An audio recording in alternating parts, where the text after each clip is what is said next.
After my dad remarried, he neglected me and prioritized his new family, making me feel like a guest in his home.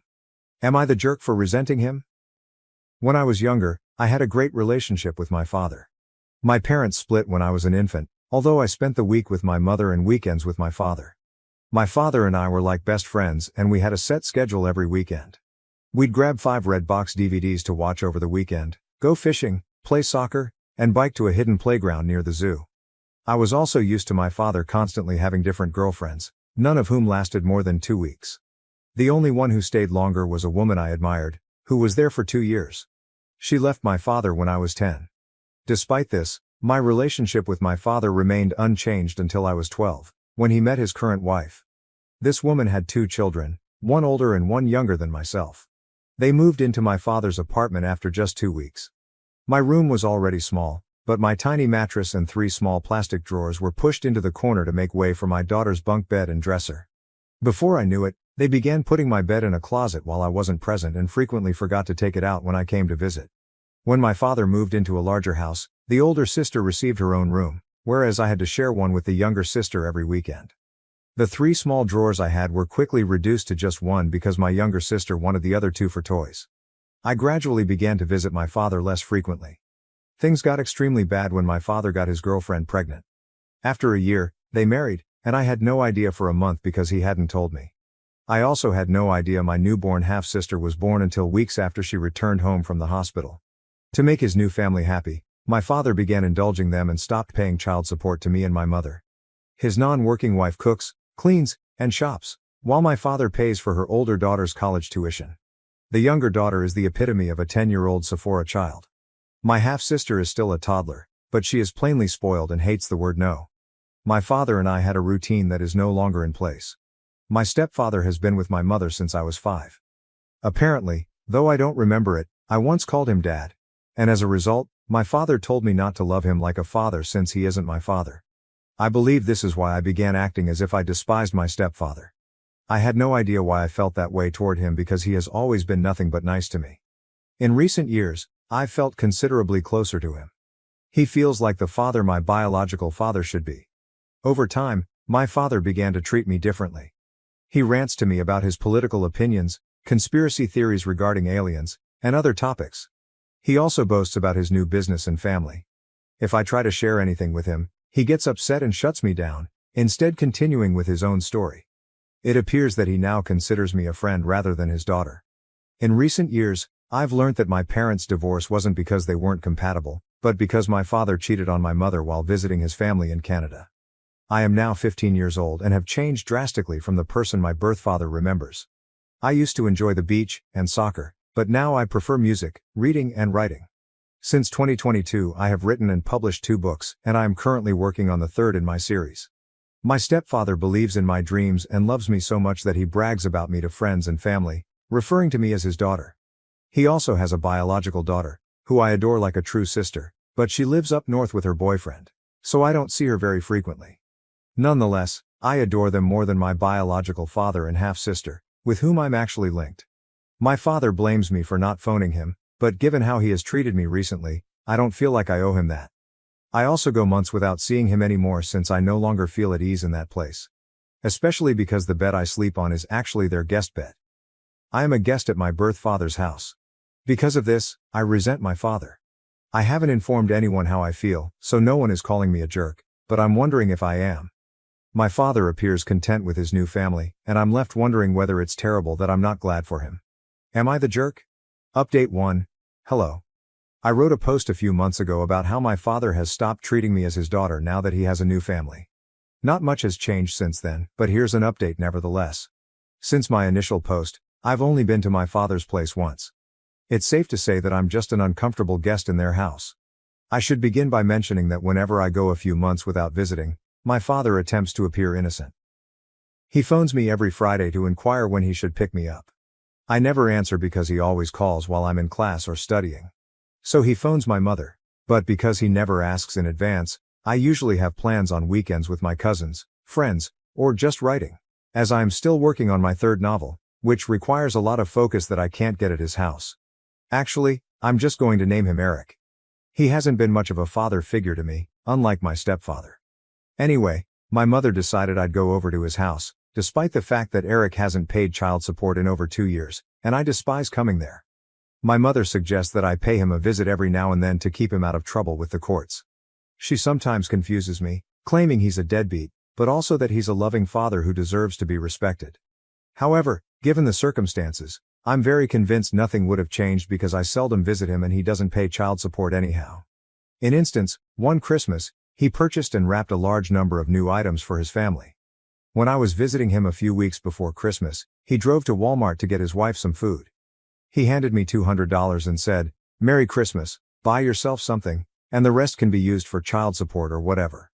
I purchased 2 books, but the remainder of the money, which was supposed to be child support, was far from what he owed. I've told my mother that I'd be happy if he lost custody of me and my stepfather adopted me, but she feels that's too severe, saying, "He's still your father, he deserves your respect and love." Now it was the weekend, and I paid him a visit. From the moment Eric picked me up, he only talked about his new family. He discussed the older sister and her boyfriend, the younger sister and her shopping, and my half-sister, who can now speak a little. I remained mute until he asked me about school. When I responded, he became upset and launched into a conspiracy theory rant. I ignored him for the rest of the drive. The rest of the weekend wasn't any better. The older sister did what she always does when I visit. She locked herself in her room and only came out when I left the home or went to the bathroom to avoid having to talk to me. The younger sister had a friend over, and her friend threw her belongings on my bed and sat on it because that is where she sleeps when she has sleepovers. Eric's wife did a bad job of concealing her displeasure with my presence. She was often taken aback by my presence because Eric had not informed her in advance, so she couldn't argue. Eric spent most of the weekend taking me and my half-sister to a playground where she could run around with her friends. I sat on a seat to read, but I didn't have much time for myself because Eric kept leaving and telling me to keep an eye on my half-sister, who is a wild and fussy child. I am not a babysitter, and while I am wonderful with children, that doesn't mean I relish devoting my own time to caring for them when they are not my duty. I had to spend 2 days in either utter commotion or discomfort, and I told my mother that I didn't want to go over there anymore. She said everything was all right and that she would not force me to leave, but I don't believe her because she has said it before. I don't have someone to talk to about it and the whole scenario is freaking me out. I don't recall my father ever being as happy as he is today, yet I still feel like I should be glad for him. I don't know what to do, so any guidance would be appreciated. Everyone who posted on my last article claimed I'm not a jerk and Eric isn't acting like a father should, but he still reaches out from time to time and calls me his baby girl, whom he adores. I almost cry when he says that because it reminds me of how we used to be. Am I overthinking this or overreacting? What shall I do? Am I a jerk for not being pleased for my father? You should inform your mother that the more she compels you to go to your father's, the worse your relationship with her will get, because she is not listening to what you want or how you feel. You should also tell her that you no longer trust what she says, because she has previously stated that she will not force you to leave, but she does anyway. If you can't talk to your mother, talk to your stepfather about it and see if he can help. Update 2.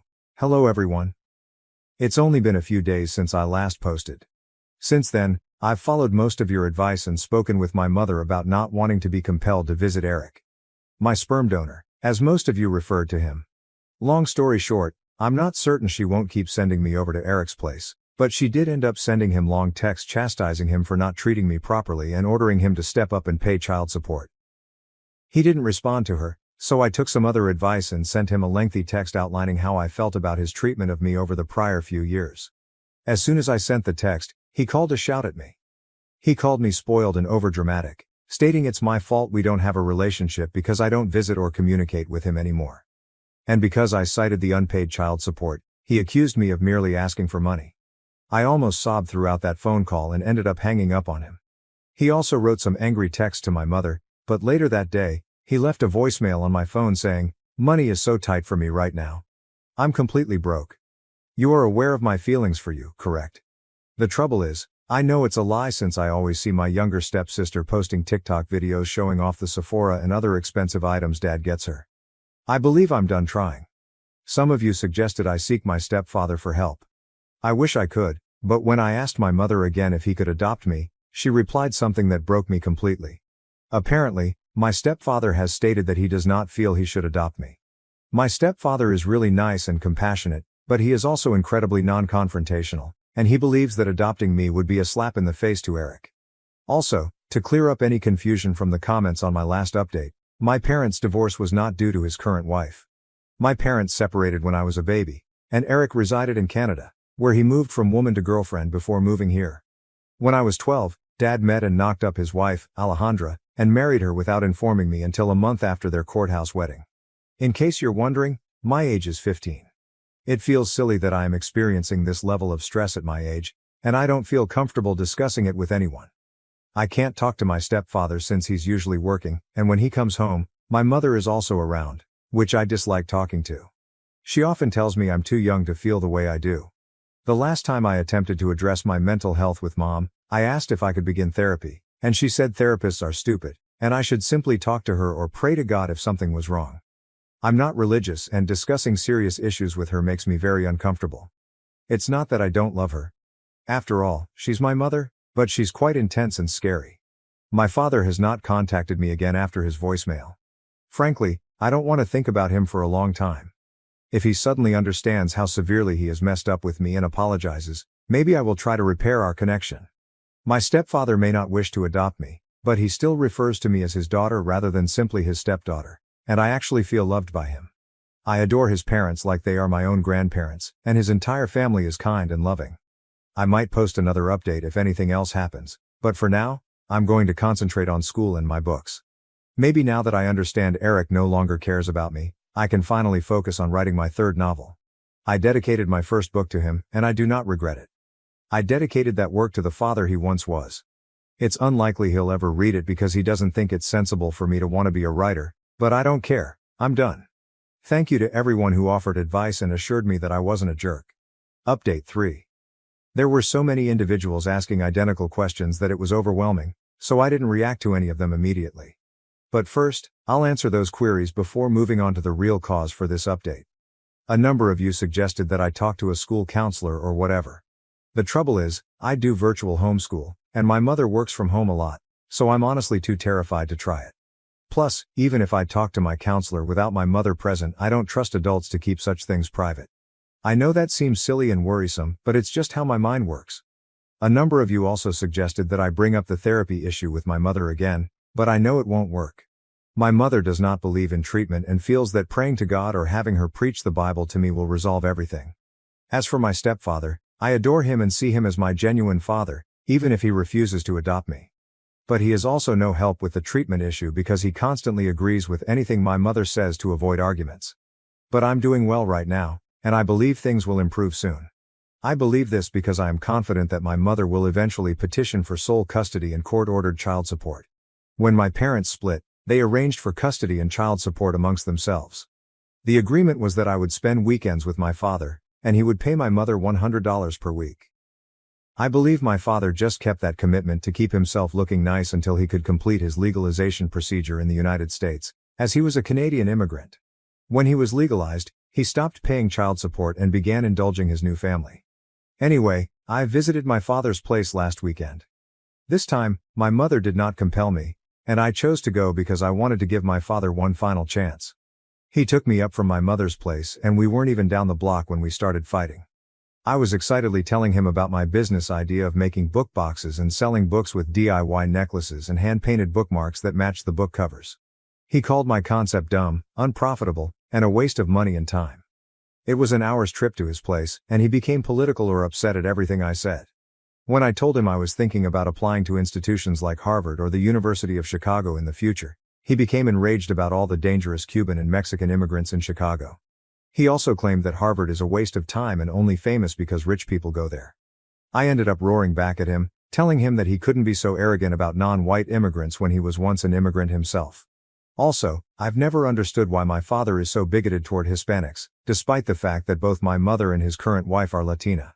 He went on one rant after another, and I was so tired of it that, instead of remaining silent like I usually do, I objected. Because of this, my father spent the entire weekend talking about my bad attitude. I told my mom about everything. I believe the final nail in the coffin that prompted my mother to seek sole custody was when I informed her about my father's rant about the differences between men and women. I ended up memorizing and writing down everything he said, then texting it to my mother. I implored her not to talk to him about it, but she was furious with him. Here's some of what he said. 99% of women want to latch onto rich men. Nearly all women are greedy and unloyal. Men don't like successful and independent women because they're prideful and bossy. It's more important for a wife to respect her husband than for him to respect her. Or it's wrong for wives to make more than their husbands. And so much more.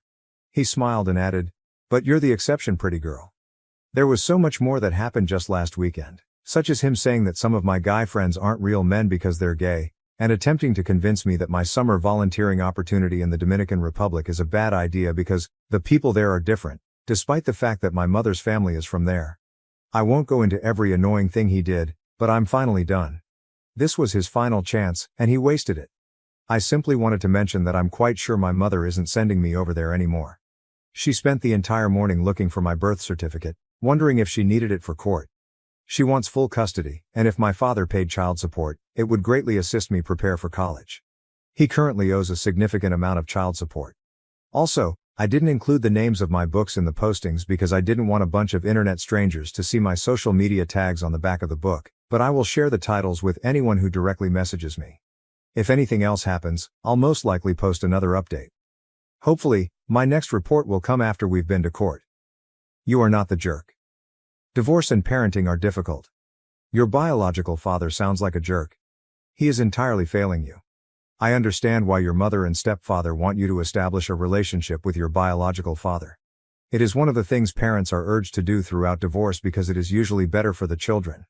If your parents obtained a court order granting your biological father weekend visitation, your mother could face legal consequences if you did not visit him. Your stepfather cannot adopt you unless your biological father's parental rights are dissolved by a court, and if your biological father challenges it, things will get messy. Your stepfather's reluctance to undertake such a legal struggle while you are still considered a minor makes sense. I'd wager that it has nothing to do with his affections for you. He expresses his affection for you and your position in his heart every day. He is already your father, so you don't need him to adopt you. Please do not let his fears about the legal situation make you believe he loves you any less. I'm delighted your mother is going for both full custody and child support. Your biological father has to be held accountable. I'm so sad that you lost your biological father. He may be alive, but he is no longer the parent he once was. However, keep in mind that you played no part in this. He's just focusing all of his energy on the woman who, let's say, meets his physical wants, and leaving it at that. It's a regrettably prevalent issue. Thank you for watching. If you haven't subscribed yet, please do so and hit the notification bell to stay updated with more shocking real-life stories happening around you.